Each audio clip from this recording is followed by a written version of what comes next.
Hey guys, it's Damien here, and Tesla is finally unveiling their V4 Superchargers.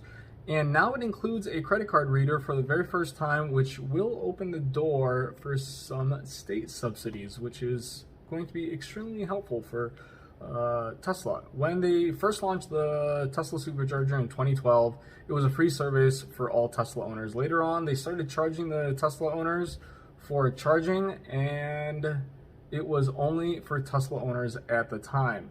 And the company ended up handling all the payments and activation of charging sessions throughout an automatic handshake between the cars and charging stations and through its mobile app. So when I would go to a supercharger, I would have to first put in my credit card information into the Tesla app, and when I would then plug in my car, the app would know that I would be charging my car, and then it would initiate the payment of the of charging after I completed my charge. So once it was plugged in, and then after I unplugged it, that's when they hit me with the charge automatically. So, however, greatly over the last 10 years, things have changed. Now they are opening these superchargers to non-Tesla electric vehicles, and now its connector is becoming the standard in North America.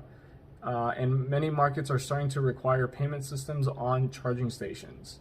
Tesla has been originally very resistant to this, but it looks like it's finally ready to move forward in this payment system on its supercharging stations.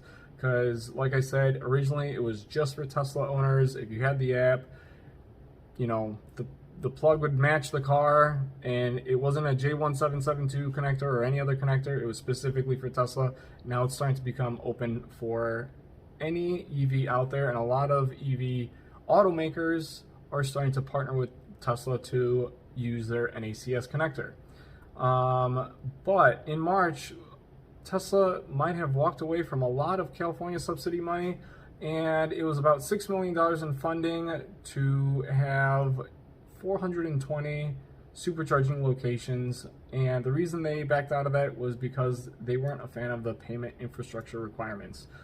As we know, Tesla's headquarters is no longer in California, so it just doesn't look like Elon is a big fan of California and the way they structure things. So he moved to Texas, and I guess I don't really know the many details of that, but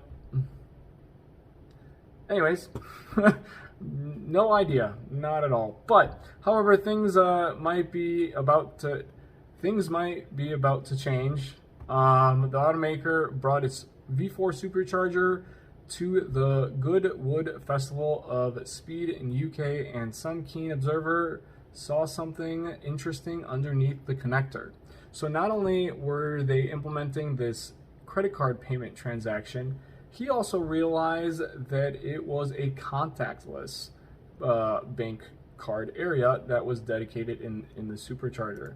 So if you look at it here, there is an opening here, and you might be either putting your credit card here. I'm not sure which specific location, but I'm assuming this open area, and that's pretty much how you would pay for supercharging, just like a gas station. You pick the type of gas you want, you put in your credit card, and then you fill up. But now you use it on a V4 Supercharger. I don't know if they're going to implement this on the other superchargers, but it looks like they're just going to implement this on V4. Maybe they'll do some modifications on the current superchargers, but it is looking like they are going to start implementing this now that everyone that has an EV will start using these charging locations. So, and I believe the cable might also be longer and thicker, since they're going to be outputting a lot more power.